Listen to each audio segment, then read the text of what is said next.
All right, good day, everybody. This is Emar Substitute. Welcome to another edition of the Sports Inquirer Show. We're recording on May 19th, 2021. Hope all is well out there in the world for you today. On today's broadcast, we'll go into the play-in games, at least for the Eastern Conference, of the NBA playoffs and the Backdoor Cut. Also preview tonight's matchup for the Atlanta Dream in the WNBA. They are hosting Chicago. We'll transition to Technical State of Georgia Athletics. The Georgia tennis teams are in the NCAA Tournament in the round of 16.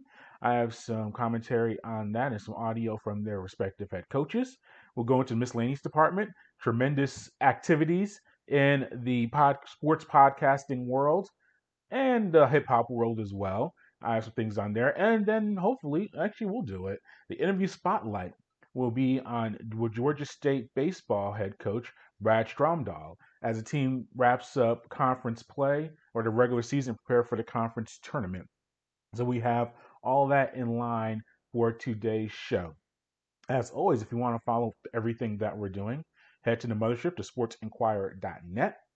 If you go on there today, you'll get archives of our previous Inquirer shows. Also, that interview with Brad Stromdahl from Georgia State Baseball, that is up on the site. Later on this week, we'll have the Verbal Submission, which is our mixed martial arts and professional wrestling podcast. So look forward to seeing that.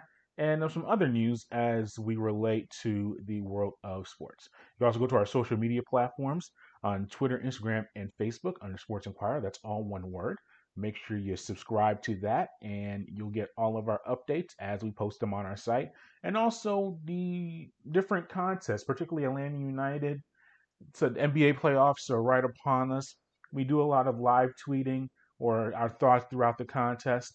So make sure that you subscribe. Well, not just subscribe to us, but make sure you keep us on your radar so that when we're posting things like that, you can get us. Also, go to our audio and video content providers such as YouTube, SoundCloud, Spotify, Google Podcast, iTunes under Sports Inquirer, and similar deal.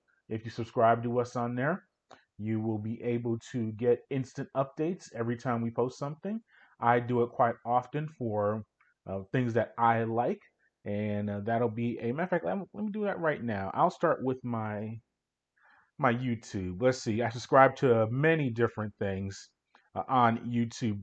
The official Jim Cornette, who is a legendary Hall of Famer manager for professional wrestling. He has a podcast. Every time he puts a post, I have that. F4W Online, which is another wrestling media focused group. DJ Vlad, Star Network, Keeping It 100 with Conan, and Disco Inferno. I know it's a lot of wrestling. I'm looking at that now. A lot of wrestling and hip hop are my focuses. But Netflix, Joe Rogan, Saturday Night Live. You just get the idea of all the different things that I follow as far as on my YouTube and other social media platforms. So every time they post something, I go to subscriptions. I get a little dot every time they post something. I can check it out. Do the same thing with us. And as I said, that's a really good way to keep track of all the stuff we have going on. Let's go to the backdoor cut and start off with the playing games for the NBA playoffs. First time we're ever seeing this happen where seeds 7 through 10 of each conference has a playing game. The 7 seed hosts the 8 seed, the 9 seed hosts the 10 seed. Whoever wins that 7-8 game is the 7th seed. The winner of the 9-10 game advances to another game. The 10 seed, the loser of that game is eliminated. And the loser of the 7-8 game faces the winner of the 9-10 game for the 8 seed in the playoffs. So it's a little bit of extra basketball, and it's in the middle of the week, so it's not like traditional kind of tone and tenor that we have for the playoffs. Last night was okay. I think the problem was, and there were two great performances, and we'll get to those when we break down the games. One, the matchups weren't really that intriguing, and then they were blowouts, especially the first game. We'll start with the second game because I think that was the highlight of the entire evening. Boston, the number 7 seed in the East, defeated Washington, the 8 seed, by a score of 118 to 100. Big story from that, Jason Tatum, 50 points in the contest, career high. Really a breakout performance for, I know it's funny because he entered the league after his freshman year of college, so he's around, I guess, 19, 20 years old. He's 24 years old right now, and it seems like he's been in the league 10 years. Just from all the talk he's got, and part of that's being a Boston Celtic, one of the marquee franchises in the NBA, so there's a lot of media attention for Boston. We've seen them make runs to the conference finals with Tatum and Coach Brad Stevens and everything like that. So they've been in a high profile spot. But we were talking about him. I said, like, he is 30, 32 years old. He's not even, well, he's in his mid 20s. He's not even 25 years old yet. But 50 points, very big performance for him and much needed because even with Washington, with Westbrook and Beal, and you could tell, I mean, Beal still put up some points, but you could tell he's really hampered by that leg injury. That was a really big performance for Tatum, getting those 50 points that are needed. And with Jaylen Brown being out for the year with the wrist injury, he's their main option. He's going to have to put up these, he's going to have to average 35 to 40 points for them to have a chance against Brooklyn, who they're going to face in the next round or the first round of the playoffs. But I said Boston, it really was an indictment. I don't say an indictment because they won the game, so it's a good thing. But you look at Boston, how are they the 7 seed? Why are they in the playing game? And I know Brown hurt his wrist, but that was before the year. He played the majority of this season. You look at their roster, that's a Tatum all-star caliber player. All-star. You have Jaylen Brown, he's an all-star. Kemba Walker has been an all-star. Marcus Smart, who is, I think, a little overrated, but as a fourth option, really solid player for you on both ends, especially in the defensive end with some energy. They have a really good team. Why are they the 7 seed? Why are they not better than the Knicks or Brooklyn or no, the Knicks or the Hawks? Teams on those lines. Why are they not in that conversation with Brooklyn and Philadelphia and Milwaukee to compete for home court, at least in the first round? Why do they have a 500 record? When I mentioned the Hawks, who had a coaching change in the middle of the season, and the Knicks, who outside of Julius Randle, who has played himself to, I think, MVP conversation, maybe top 5 or 6 in those rankings, and Derrick Rose, I mean, Barrett's okay. How are they, 10 games above 500, and you have the Celtics languishing around 500, having to be in this playing game? It's just a mysterious thing going on with Boston, but they're in the playoffs officially now as a 7 seed. Their reward is getting Brooklyn, and that's not going to be fun at all. And they'll win a game, and they won't get swept. Brooklyn's a weird squad, though. I mean, we already know about them not having the services of Durant, Harden, and Kyrie Irving at the same time. As we're speaking right now, all three of them should be healthy and available for, the postseason. And I'm not going to go into the Kyrie Irving thing with him about the media and Kyrie saying that there are more important things in the world than basketball. He's exhausting. I'm over him. If he wants to talk, whatever, as I said, in a way, when ESPN and Stephen A. Smith go on diatribes about Kyrie, when look at Fox Sports, and as I defend those guys in a way because it's a 24-hour network and Kyrie is a major name and you have to talk about this stuff. But you're just feeding into Kyrie and you're feeding him that energy. When Stephen A. Stephen A. is a great commentator, all timer. We have disagreements on not his approach to things, but just the things going on. But you have to respect his grind and what he's done. When he spends 10 minutes going off on Kyrie, not going off, but acknowledging Kyrie and all of his stuff, you're just feeding into his, and that's what Kyrie wants, and you're feeding that type of energy, and that's draining for everybody involved. So I'm not going to go into it too much. I'm acknowledging it because I mentioned the Nets, and similarly, if you're listening to this, you're probably thinking, "Hey, he's not going to say anything about Kyrie and his latest antics." I just acknowledged it. But on the court, that's going to be a very tough matchup for Boston. But they put themselves in this position, being that 7 seed and in that playing game. But it'll be a very competitive series because Tatum is super talented. And as I said, putting up 50 points in, I guess this is a playoff game in a way. I get the logistics of that. Does this count as the postseason? I don't think it does. But still, really incredible effort by him, and Boston moves on. Indiana defeated Charlotte 144 to 117. I think it started 6:30 Eastern Standard Time or 7 o'clock. You didn't miss much. I watched the first quarter. Indiana was already up double digits. It was over. Sabonis, very strong performance. Just missed a triple double by one assist. Didn't really play in the fourth quarter. So Sabonis had a really big night for Indiana. Now the Pacers face the Wizards in for the 8th seed. You got to figure that I think the Washington will be the home team, so they get to travel home. Westbrook has averaged a triple double with I think 20 plus rebounds or assists in those games during against Indiana. So you got to figure Washington is the favorite, but Indiana they're a gritty team. I think they faced a Charlotte is a 10 seed, and they're not a very not good 10 seed, at all. Now I know Ball was back, and he's been back the past few weeks, but Charlotte's not a good squad, and it showed last night. But I think Washington does find a way to get into that 8 seed. And their reward is they get the Philadelphia 76ers, which should be a very interesting matchup when that happens. But we'll see what happens there. And then tonight, we have obviously the marquee matchup Golden State versus the Los Angeles Lakers in that 7-8 game. You have to figure if LeBron and Anthony Davis are healthy and are in fit condition, which is very iffy. We've gone over all year. LeBron dealing with the high ankle sprain, and Anthony Davis with the lower leg gets the Achilles and the strain of that. If those two are upright and healthy, and a Schroeder as well, he's a very valuable third commodity for them, and he's been in and out of the lineup. But obviously, it comes down to LeBron and Anthony Davis. If those two guys are healthy and are playing in good conditions, they definitely can make it out of the West and defend their NBA championship. Curry is tremendous for the Warriors. He's probably going to be first team All NBA.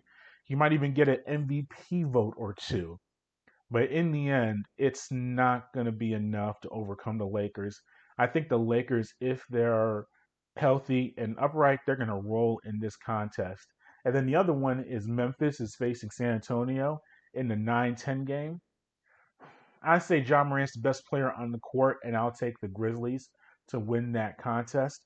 But whoever gets that one is going to have a very tough time against Golden State, I think, in that next game. But we'll see what happens with these playing games. It's more NBA basketball to watch, so you really can't complain too much about it. But yeah, it's different cadence and different rhythm from what we're used to seeing in the NBA. But they're evolving and adjusting, and it's very interesting to see what happens there. The Atlanta Dream are hosting Chicago Sky tonight in WNBA action. Atlanta's looking to rebound from its season opening loss on May 14th to the Connecticut Sun, 78-67.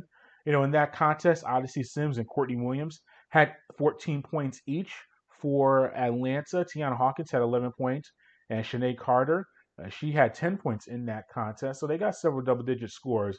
But this was a really tough contest for Atlanta in their home and season opener. Here is Mike Petersen on that loss. Yeah, I thought we did some things well. We didn't do enough things well. Connecticut might be for us one of the hardest matchups in our league for us because they're just so long. The player they've got at the 3, DeWanna Bonner, is taller than anybody on our roster, basically. And so it's a problem. We tried to disrupt. We had periods where we could disrupt and didn't just get killed on the glass. But you get out rebounded by 16, you got problems, and it's going to be a problem for us all year long. We just got to address it and do the best we can. And then I thought they shot the ball great. They make 10 threes. So you get out rebounded by 16, and they make 7 more threes than you do. How did we only lose by 11? Kind of.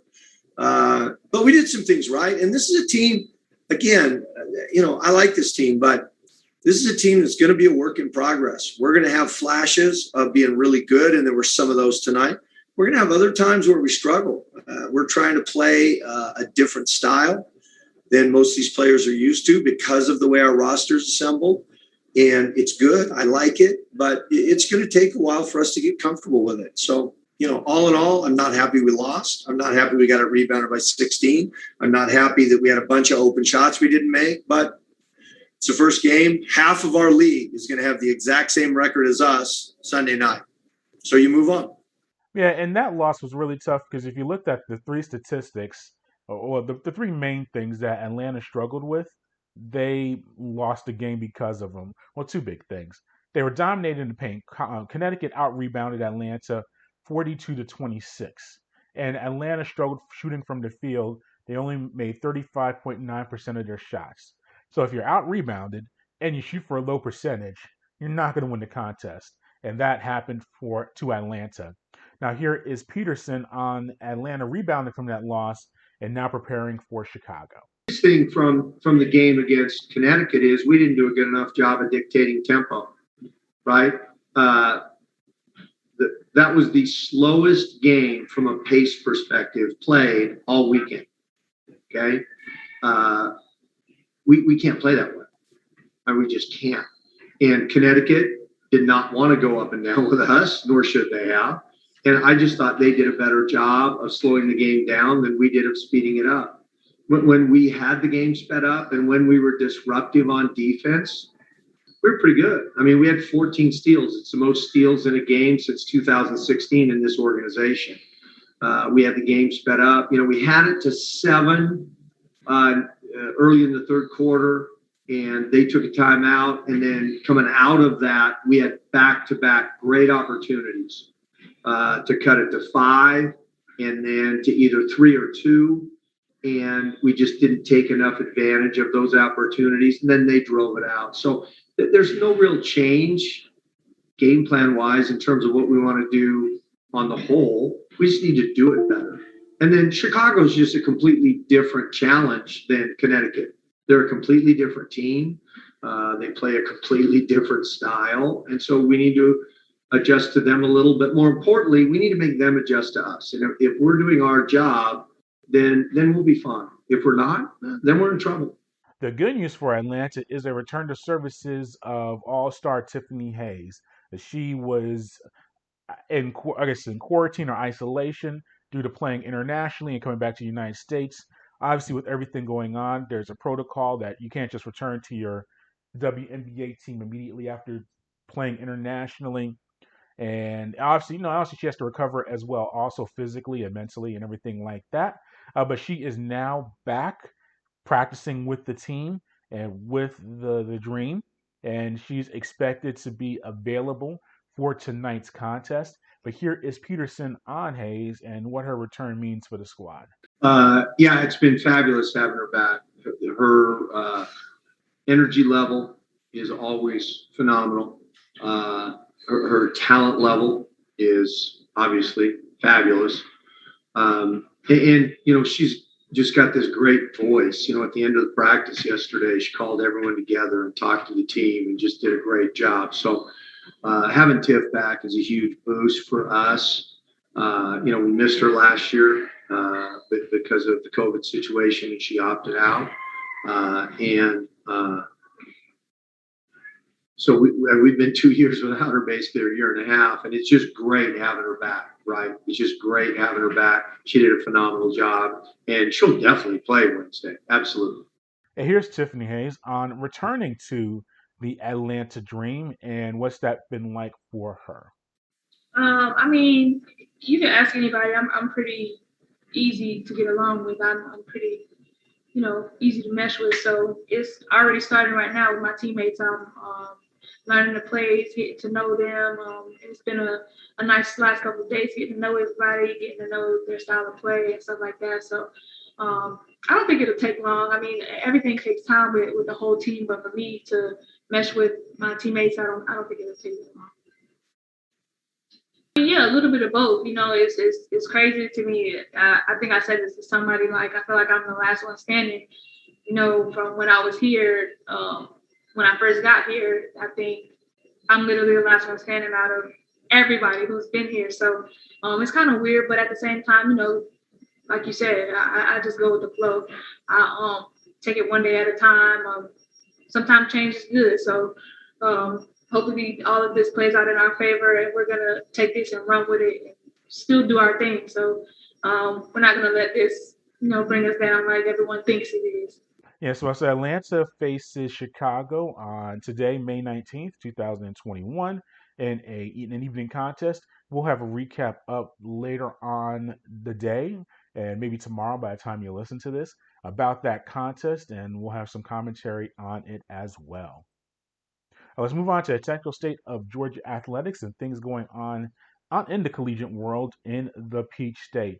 Big moments for Georgia the tennis. Both of their teams, and men's and women, are in the round of 16 of the NCAA tournament. Actually, in fact, they're in the Elite Eight, which takes place today or starting today. We'll start with the Bulldogs women. The number three Bulldogs will face number six seed North Carolina State in the quarterfinals today on May 19th. In fact, the match takes place in about an hour and a half.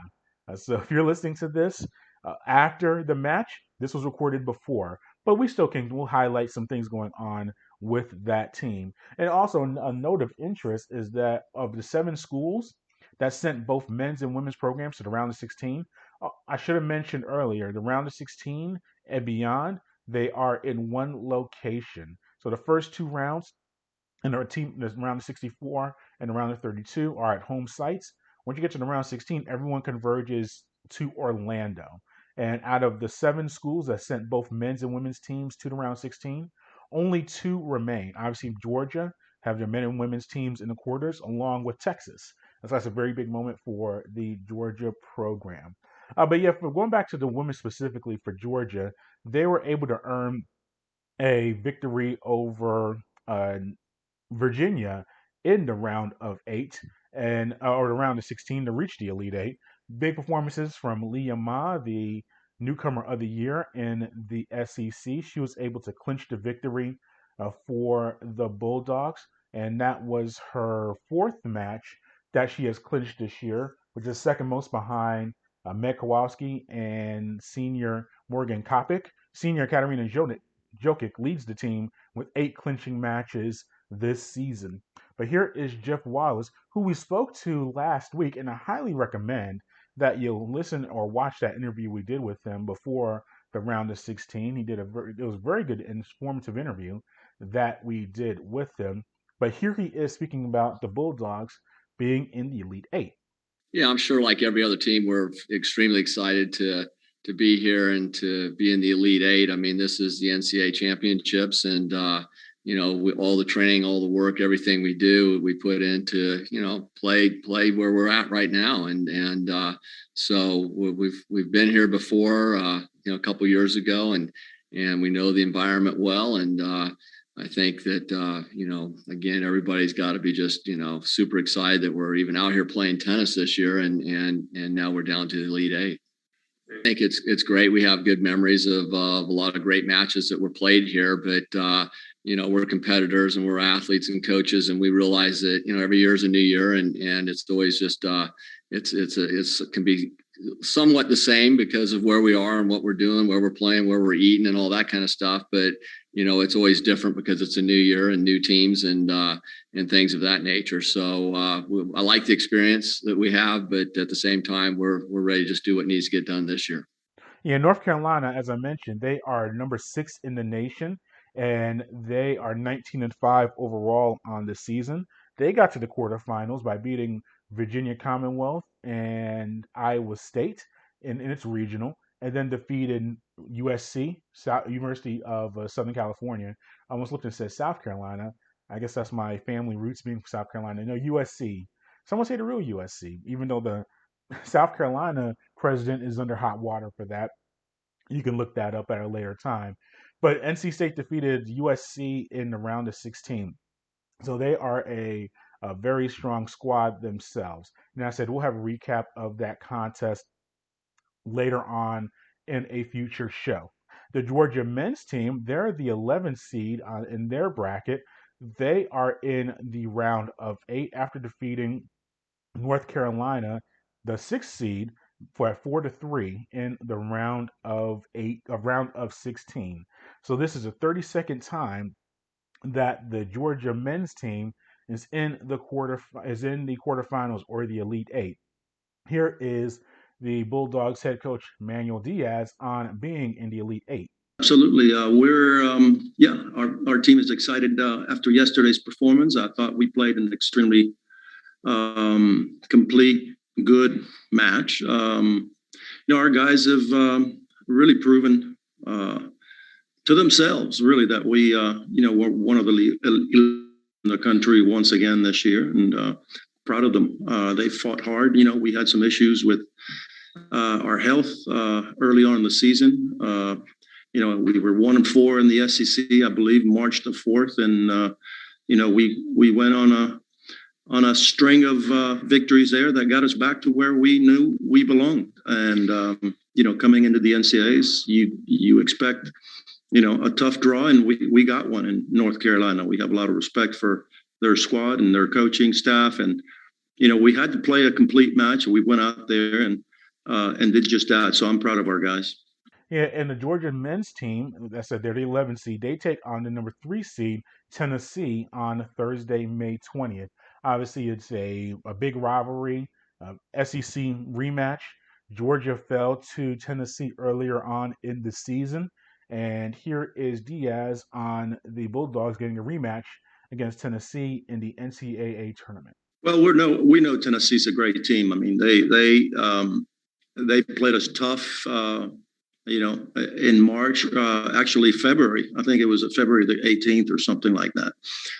We were a little bit shorthanded, and our guys fought an incredible fight against Tennessee. And, we felt like we had an opportunity to win that match, even though we were a little bit shorthanded. But, Tennessee has proven to be a very resilient, tough, deep squad, and they went on to do great things this year. You can't take anything away from them. We expect an incredible tough match, and we know that they're number 3 in the country. But once you get into the Elite Eight and once you get into the quarterfinals, you're not looking at, even yesterday, I don't think we were looking at anybody's seeding position. You just have to trust in your training and believe that you are good enough to win, and you deserve to win because you've put in all the work. And I felt our guys deserved that opportunity, and they went out there and performed at a high level. And we're going to have to do the same thing with Tennessee.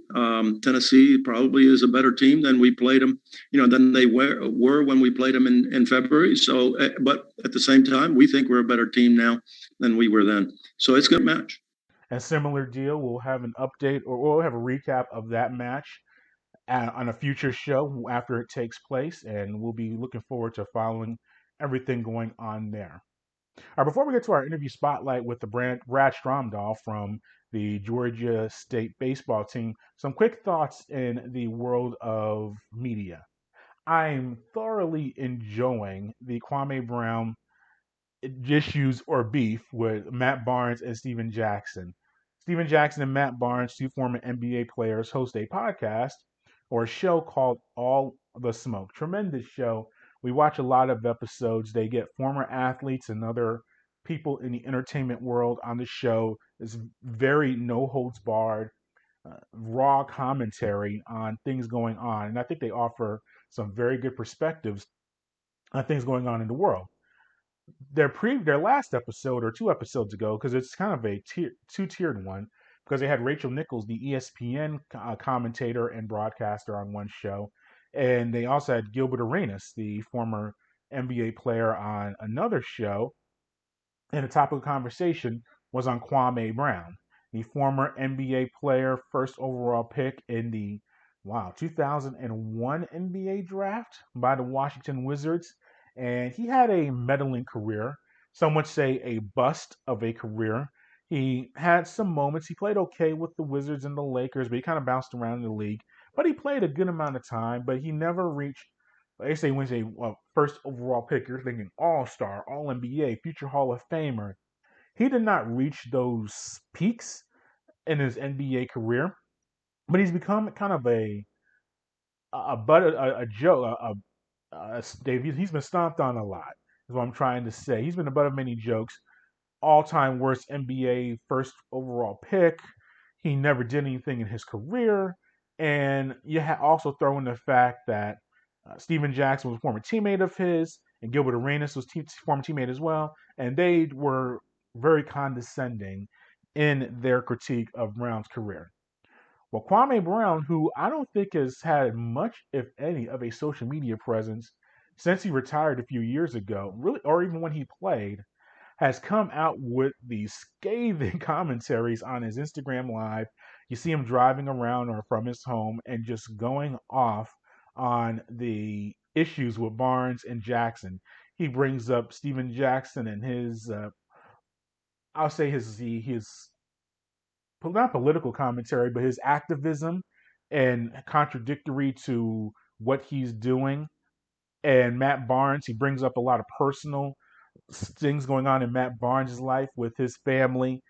Kwame really goes deep into it, and I think it's when you call a show all the smoke and Barnes and Jackson. I said I like their show a lot, but they do talk a lot of stuff to a lot of people. You're gonna get called out on it, and I think that Brown is doing a very good job of it. Yeah, there's a lot of N word being used. There's a lot of cursing in it. He's smoking a hookah in one of them. But if you hear what he's saying, he is not lying. Even about the personal stuff, which I really don't want to go down that road with Barnes and Jackson, a lot of stuff he's saying is true. And even with the basketball stuff, he calls out a lot of hypocrisy with Barnes and Jackson, how they have really they've put a lot more shine on moments in their career than really deserved. So I think Brown has done a very good job with that. I don't know if it's going to lead to a long-term podcast or, I mean, if he gets on their show, that'd be tremendous. Or if there was a neutral place they could have to talk it out, that'd be great.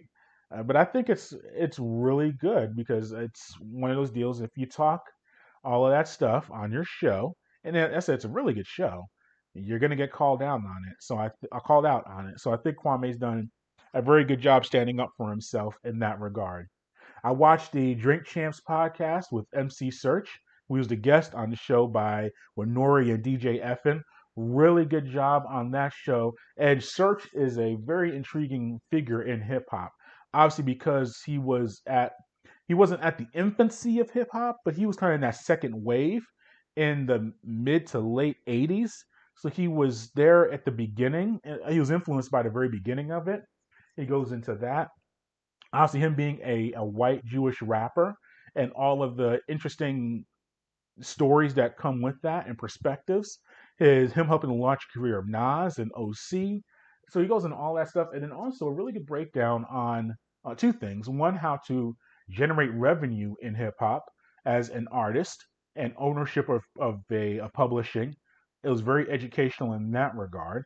And then also about helping out the pioneers of hip hop, but all those DJs and rappers from the 70s and early 80s who were instrumental in development of the genre and the culture, but did not receive the profits from it not being as big as it is now, to a multi-billion-dollar industry, to the lack of ownership of their music and their rights and their publishing and things like that. So now there's Serch and Effin and Nori went into how they can help out the pioneers of hip hop as far as health insurance, housing, compensation for their music, things like that. So I thought it was a really informational and fun show.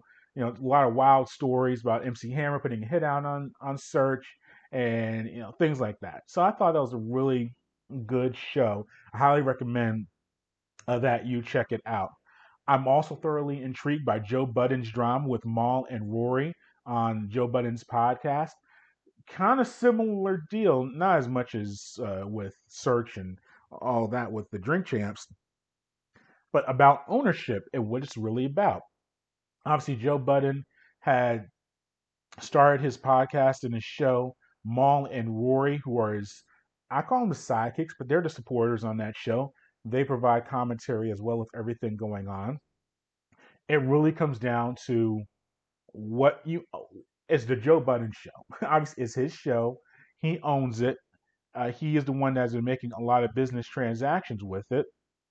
The question is, what role do Mal and Rory, who are his co-host, what's their responsibility with it? And it's a very interesting perspective. even if you're not a fan or a follower of hip hop, it really goes into ownership of your content. And in essence, Budden thinks it's his show. He should get a certain amount of financial compensation for it. Rory and Mal are saying, well, we are your co host. We have helped you broker these deals. We deserve a certain amount of compensation.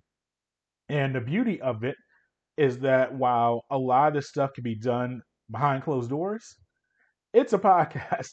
So it's being done out in the open within reason.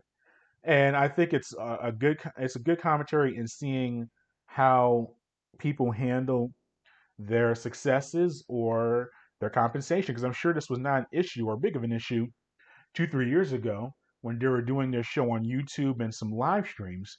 But now they've done deals. They tried to do a deal with Tidal. Now I think Spotify that they've been doing deals with. These are major streaming players. And when that happens, you have to go back to the archives. Who came up with the show? Who came up with the graphics? Who owns the video? Who owns the audio? It really goes deep into that.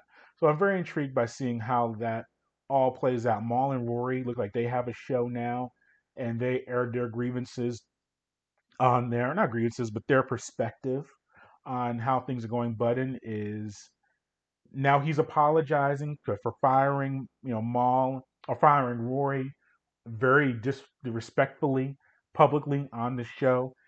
So it's a lot going on with that. I'm very intrigued by how that plays out. So those are my miscellaneous. Actually, one or two more things. We'll delve into baseball. Mike Trout out 6 to 8 weeks with a calf injury. The Angels just cannot catch a break with their star players. We've seen Otani now pitching very well, hitting well, among the league leaders in home runs. You can argue he's been an all-star pitcher and a fielder, or a hitter, I should say. He played the outfield once this year. He played, I think, maybe one or two times in his entire career because he's strictly a pitcher and a hitter. But you can argue he's an all-star hitter and a pitcher. He's had a really great season. And then Mike Trout, who we would all agree, most of us agree, top player in all of baseball for the past few years, future Hall of Famer, MVPs, all that stuff. Now he's hurt with the calf injury, at least for the next month or so. And it's the Angels. You have to wonder if they're ever going to be able to be a championship contender under Mike Trout. Now 15 and 23 on the season, below 500. It's going to be another year of them missing the postseason. You're wasting maybe a top. I mean, yeah, look at the rank. I mean, he's still got a few more years to go. 18 and 23, excuse me, not 18 and 25. I misread it. He's going to be, I said, best player of this generation, maybe top 20, 30 player of all time. If you look at the statistics and everything like that, and they're going to have maybe they've only made the playoffs one time in his career. And he's approaching 30, so it's not like he's going to this is his prime right now. And you're only going to be in the playoffs maybe one or two more times in his career, and you have one of the best players of all time. It's very Ted Williams like. I'm not saying he's as good as Ted Williams, or maybe even Ernie Banks' way, where Ernie Banks, some would say, is maybe the top 2, 3 shortstop of all time. Ted Williams hit for 400 in his career. Now, granted, he had issues with the wars and being a soldier or being in the military, and that took away some years from his career. But I think the Red Sox only made one World Series appearance in his entire time. And Ted Williams is, some would say, the top 2, 3 hitter of all time, one of the best outfielders of all time. Yet those guys, and Ernie Banks never made the playoffs. You have those guys who are all timers in their career, and Trout's going to be the same way. He's going to be an all-time outfielder and all the individual accolades, but no postseason success or minimal appearances. And now, while Banks and Williams, I don't say they're criticized for it because you look at the individual just awesomeness of their careers, and it's like, okay, you kind of understand. And then the Red Sox and the Cubs, two franchises that were just downtrodden during their tenures. Maybe the Angels are kind of in that same spot with Trout. So when you see him get injured like that, it's tough to see. And then Turnbull with the Tigers, 5th no-hitter of the season in all of Major League Baseball yesterday. I think you're starting to see the realities of a lot of swings and misses in baseball and lack of contact leading to these amount of no-hitters.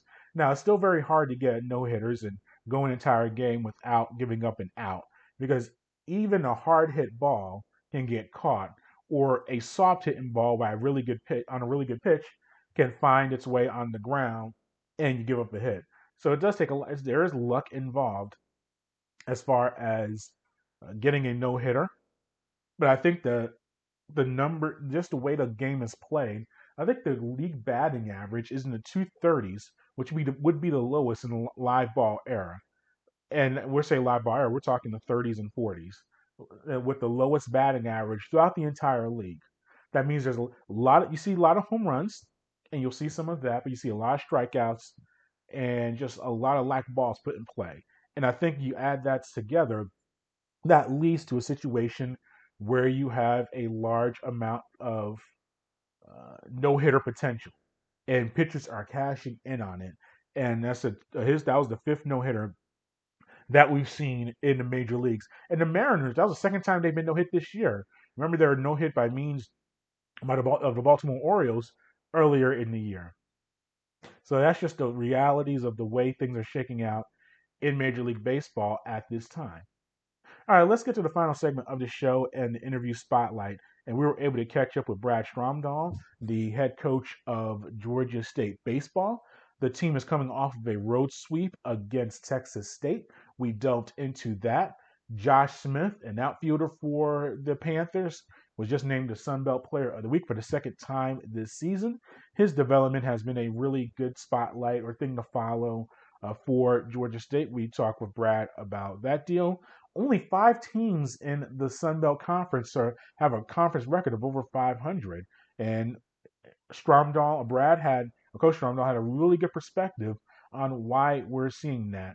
And then Georgia State, they're preparing to face Little Rock this weekend and then get into their conference tournament. So they're right in the home stretch of their regular season. So here is our interview spotlight with head coach of Georgia State Baseball, Brad Stromdahl. All right, well, Coach, this is Marcel Patuta, Sports Inquirer. Thanks for speaking with me and others. We'll go over the Texas State sweep, first conference sweep in 3 years and first one on the road since 2015. Just what did you take away from that series as you get towards the home stretch of conference play?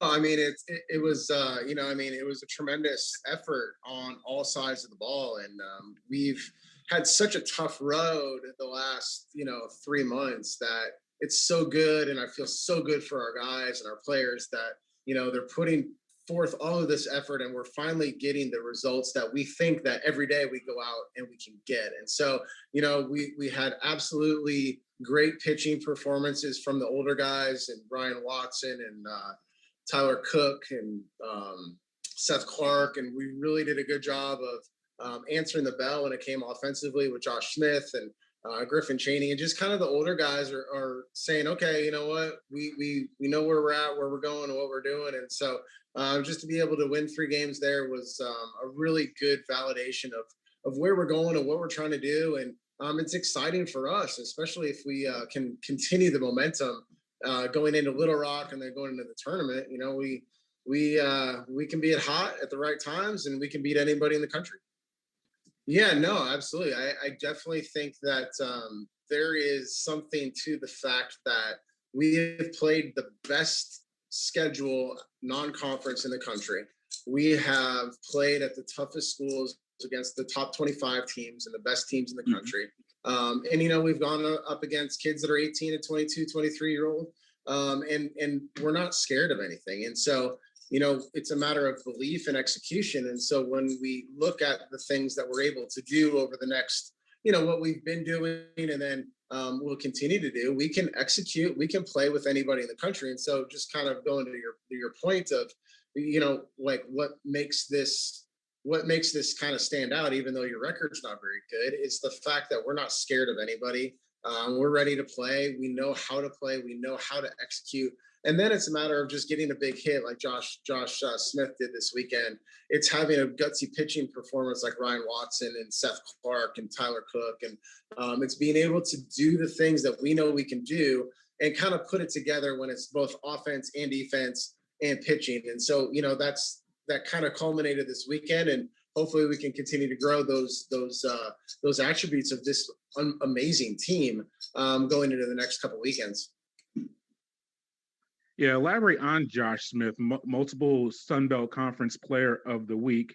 What about his development just throughout this season and what he's contributed to the team? Well, it's funny you asked that. I was on an interview this morning, and they kind of asked a similar question. And, it's a matter of, Josh was here before we got here as a staff. And then we had the shortened COVID season last year where we were only able to play 16 games. And then, we move and morph into this year. And, it's not necessarily everything that has happened on the field because he's become a better base runner. He's become a better hitter. He's become a better defender. He backs up bases. He does all of the things on the field, but who he is as a teammate, who he is off the field, how he's really matured in his life outside of baseball, I think is one of the main reasons why he's been able to be so focused and so good on the field, is because it's a maturation process for him. And he is just becoming much more mature and more mature. And so as we move into, this year in Texas State, he led us, Little Rock, he's going to lead us this conference tournament. Hopefully he has a chance to get drafted. But either way, I think that the biggest testament to him is how he's kind of changed his life and his mental outlook and how he goes about his business. And, we're so fortunate to be able to have him here at Georgia State. And I'm so happy to be able to coach him and to